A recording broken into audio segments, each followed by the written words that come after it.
based historical drama and Ebertfest are on screens this weekend. So here to review the best of enemies, appropriate title, and to talk about their involvement in the area film festival, our film critics Pam Powell and Chuck Koplinski. Enemies? The best of enemies. Yeah. And some eye rolling. A little bit. Only when it's earned.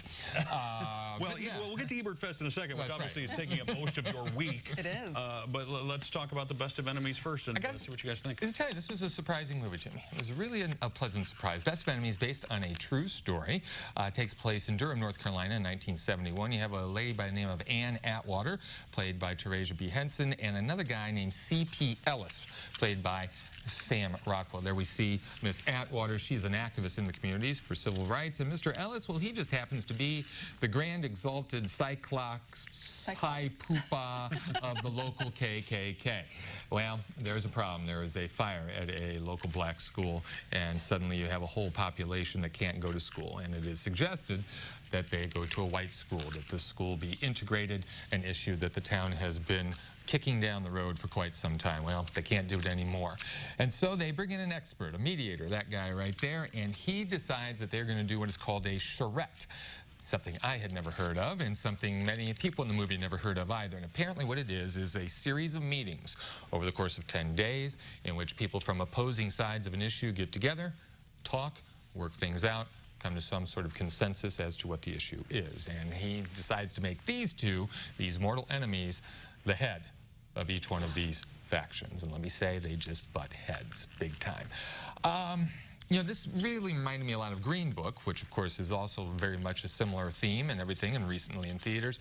And it could have really gone in a melodramatic way and really been hokey. And it wasn't, primarily because of these two actors. They really ground these characters, and I felt as though they were very, very genuine, very sincere. And the transformation that they go through didn't seem calculated to me because of these two performances. And I ended up liking it more than I thought I would. I'm glad that you did. And I really enjoyed it as well. And I think Henson and Rockwell, neither of these two actors are strangers to these types of roles. And they did a wonderful job of portraying that. And I had never heard of a charrette either. Yeah. So it was really educational to me, and understanding the time period. And it really felt like 1950 versus 1971. Shocking to me that type of thing was still happening. Well, they were a little behind the times down there. They definitely were. Really entertaining. I highly recommend going to see this to educate yourself as to what has happened in our own community, and to give yourself a little different perspective on things. And maybe kids as well. Oh, maybe absolutely. 8, 9, 10? Sure. 10 years old and up, and be a nice introduction to this topic. I find it rather ironic that a movie called The Best of Enemies you have come together and agreed on. Yeah, well, speaking of which, you know, these two, and I won't give away too much of the ending, I think you can guess how it ends. Stick around for the credits, because you can see how the two of them get along and still are antagonistic, even though they still love one another. Yeah, we get footage of the real people. Yeah, awesome. It's pretty cool. That sounds great. Ebertfest is going on, of course. This is a big deal. I've already seen pictures of you guys hobnobbing with all the stars, Jennifer Tilly and such. Yeah. So how's it going, and what do we need to know about the next few days?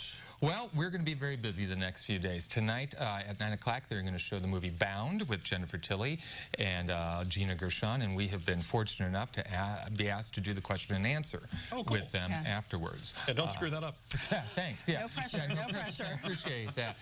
Yeah, not like I'll be tongue-tied around either of them. Can't imagine. But it's always good to be asked to do something like that. And we are also going to be doing the Q&A for Romeo and Michelle's high school reunion, which is a lot of fun as well. Should be a very interesting dynamic between us and the director and writer, David Merkin.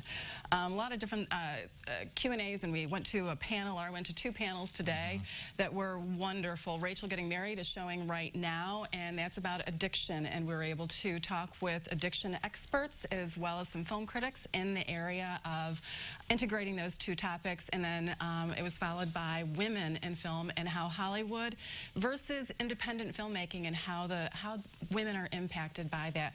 Absolutely wonderful. You can go to our Facebook page and learn a little bit more and see some videos of that panel discussion. I've got to say, if there was one I could go to, it would be the Mr. Rogers documentary. That's tomorrow. Yeah. I haven't seen it yet. Really, one way or the other, I'm going to see that. All right. You guys could hook me up on that. Give them a like on their Facebook page. You'll find all sorts of useful information. It's Real Talk, R-E-E-L. Get it? Talk with Chuck and Pam.